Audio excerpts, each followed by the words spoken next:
Dan dalam perjalanan, saudara-saudara, sejauh pengetahuan saya dan pengalaman-pengalaman pelayanan saya, dari apa yang saya pernah baca dan lihat, saudara-saudara, ternyata banyak orang yang jadi korban, ya korban pelet. Ya, saudara-saudara, mencintai, tapi berada di bawah pengaruh mantra.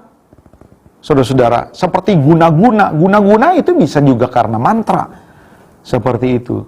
Atau saudara-saudara, orang jadi marah, orang jadi punya keinginan bunuh diri, itu karena mantra-mantra tertentu. Di daerah-daerah tertentu, saudara-saudara, yang sangat kental dengan praktek mantra, atau di negara-negara tertentu, ini akan sangat jelas, saudara-saudara. Dan bahkan nyata-nyata ada perkara-perkara yang di luar nalar bisa terjadi. Mereka melakukan tindakan-tindakan yang di luar nalar. Atau mereka memiliki kekuatan-kekuatan yang di luar nalar. Tidak seperti manusia biasa.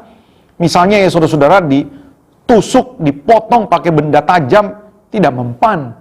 Ya saudara-saudara, mereka bisa berjalan di atas air, bahkan saya pernah baca, oleh karena kesaktian dan rapalan-rapalan seperti ini, saudara-saudara. Mereka bisa menghipnotis seseorang dengan rapalan-rapalan tertentu. Jadi, kenapa mereka akhirnya melihat sesuatu yang adikodrati? Tentu kita percayai, saudara-saudara, ada satu kekuatan yang memberikannya. Tapi, kenapa mereka terima? Karena kekuatan yang memberikannya itu melihat para pengucap mantra memiliki keyakinan. Jadi pemberi ini, kalau pemberinya itu kuasa gelap, setan, ya saudara-saudara. Waktu setan ngelihat pemujanya, pengucap mantra ini percaya kepada dia, kepada setan ini, karena setan bisa ngukur nih, maka setan itu bisa melaksanakannya. Jadi setan itu melaksanakan apa yang mereka percayai. Seperti itu.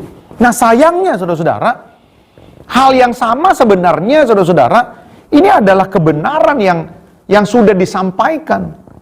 Doa-doa berkuasa, melahirkan kuasa mujizat Allah, itu terjadi karena apa? Karena kesungguhan, karena iman yang sejati. Nah saudara-saudara, nah prinsip ini seharusnya ya sudah dipraktekin oleh orang-orang percaya. Tapi nyatanya saudara-saudara, begitu banyak doa-doa orang percaya begitu lemah. Tidak ada kelihatan tanda-tanda heran, mujizat terjadi. Mungkin patut diduga, jangan-jangan mereka kurang iman, sama seperti para pemantra-pemantra. Seperti itu. Kalau saya baca di dalam Yakobus 5 ayat 17, saya sambung tadi kita sudah baca ayat 16, Yakobus 5 ayat 17 dikatakan gini, Elia adalah manusia biasa sama seperti kita. Dan ia telah bersungguh-sungguh.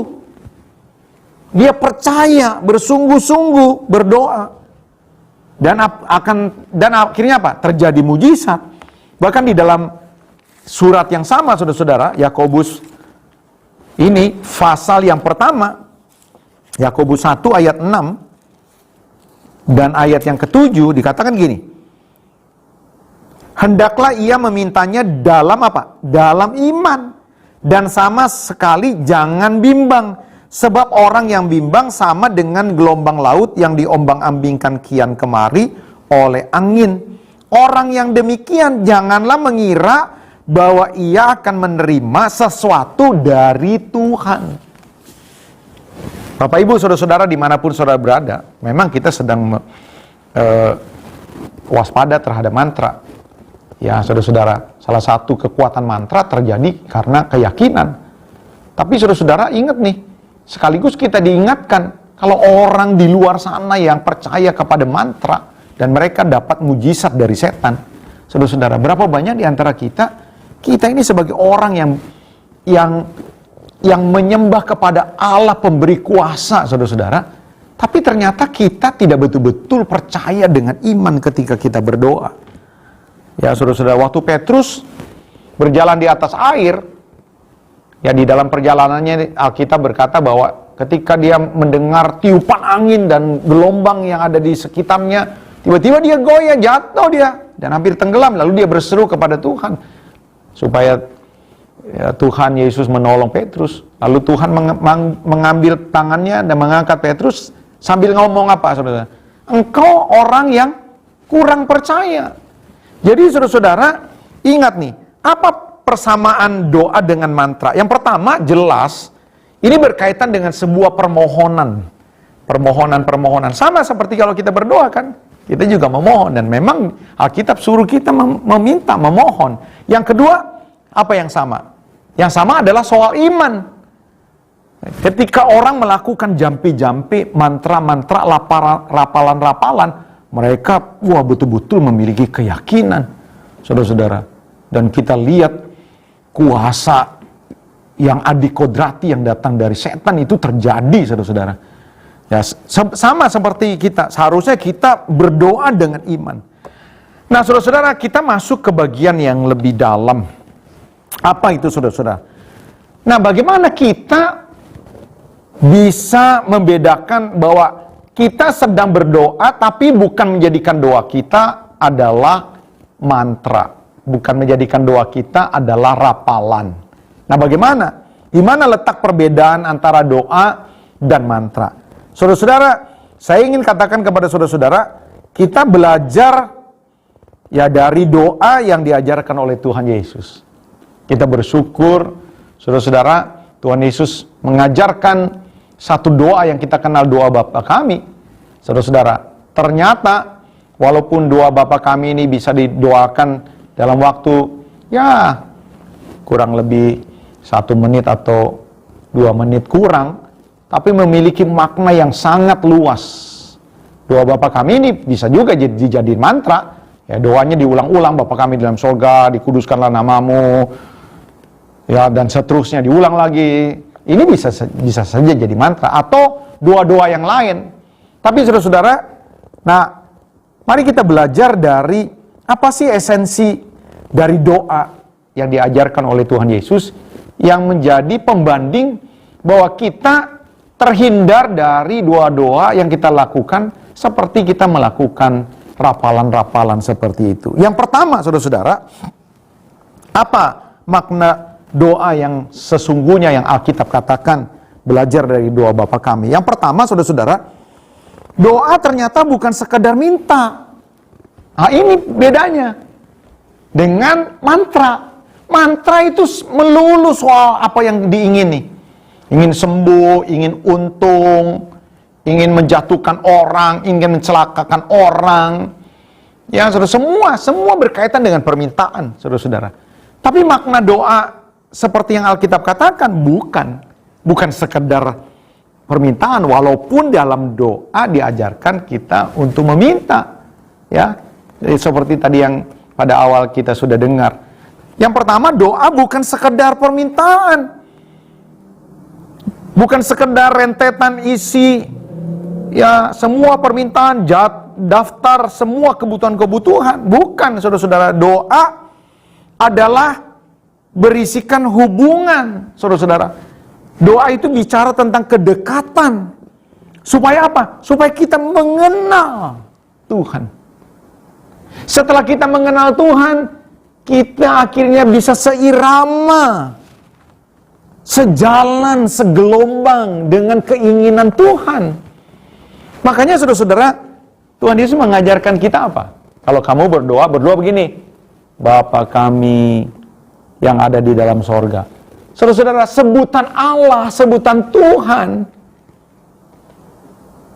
lalu kita ganti dengan Bapa. Itu bicara tentang bagaimana Tuhan adalah Tuhan yang mau mendekat, Tuhan yang mau bergaul dengan kita. Jadi ketika ada doa-doa disampaikan, sebenarnya jauh lebih dari sekedar meminta. Adalah apa? Kedekatan.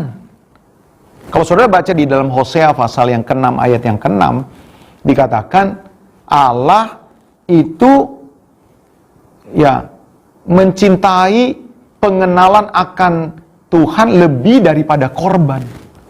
Bukan berarti Allah tidak menyuruh kita untuk berkorban, ya, untuk beribadah atau memberikan sesuatu.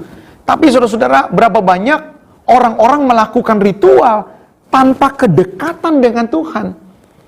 Ya, kalau saudara baca di dalam kitab Markus dikatakan, saudara-saudara, bangsa ini beribadah, bangsa ini kebaktian, atau bangsa ini berdoa, tapi hatinya jauh. Jadi bisa saja saudara-saudara orang berdoa, tapi hatinya jauh, nggak kenal dia. Nah, ini kan mirip mantra, saudara-saudara. Apakah orang-orang yang mengucapkan mantra peduli dengan hati pemberi mujizatnya? Nggak peduli, saudara-saudara. Yang dia pedulikan apa, saudara-saudara? Yang dipedulikan adalah mantranya berhasil. Gue mesti bawa apa? Bawa tembakau, bawa apa? Bawa kembang 7 rupa, lalu ngucapin ini. Oke, gue siapin. Gue mesti bawa apa? Kepala kambing. Oke, gue siapin. Jadi dia tidak peduli. Ya, yang penting gue udah kasih syaratnya, lalu gue ucapin mantra, akhirnya gue dapat jawabannya. Tapi beda dengan doa seperti yang Tuhan mau. Jadi ketika Tuhan mengajarkan, kalau kamu berdoa, berdoalah Bapa kami. Itu bicara tentang kedekatan. Karena Allah mau mengenal Tuhan, mau mengenal kita. Allah mau bergaul dengan kita. Ketika Adam jatuh dalam dosa, saudara-saudara, lalu Adam lari, saudara-saudara. Lalu Adam bersembunyi. Ketika Adam bersembunyi, saudara-saudara, kira-kira Tuhan tahu nggak? Tuhan tahu. Tapi apa yang dikatakan Tuhan? Allah berkata, Adam, where are you? Adam, di mana engkau? Ini pertanyaan bukan berarti Allah tidak tahu. Tapi ini pertanyaan mau menunjukkan kepada kita semua, menunjukkan kepada Adam bahwa Allah adalah Allah yang mau mendekat. Mau ngapain? Mau mengenal. Nah, berapa banyak saudara-saudara doa-doa yang kita naikkan tanpa kita peduli. Supaya apa, saudara-saudara? Tuhan membawa kita berdoa supaya dekat. Supaya apa kita dekat? Supaya kita mengenal. Karena belum tentu, saudara-saudara, orang-orang yang beribadah adalah orang-orang yang mengenal Tuhan. Saya pernah bawakan sebuah analogi. Beberapa fans Cristiano Ronaldo ketika ditanya, you kenal Cristiano Ronaldo nggak? Waduh, mereka jawab panjang lebar dari A sampai Z tentang apa yang berkaitan dengan Cristiano Ronaldo. Nomor jersinya, kaosnya, klub yang pertama dia masukin, berapa cetak gol di klub ini, berapa balon d'Or yang dia terima, berapa sepatu emas yang dia terima, istrinya namanya siapa, anak-anaknya nama siapa, bahkan usaha-usaha di luar sepak bola, apa semua tahu. Ketika ditanya, "You kenal nggak?" "Oh, kenal." Tapi apakah betul-betul mengenal? Tidak, ternyata dia cuma tahu. Ketika dia berjumpa dengan Cristiano Ronaldo, belum tentu, dan saya bisa duga bahwa Cristiano Ronaldo kalau ditanya, "You kenal dengan orang ini?" Wah, Cristiano Ronaldo bisa berkata tidak kenal. Jadi bisa saja saudara-saudara kita mengetahui tentang Tuhan, tapi berapa banyak kita betul-betul saling mengenal.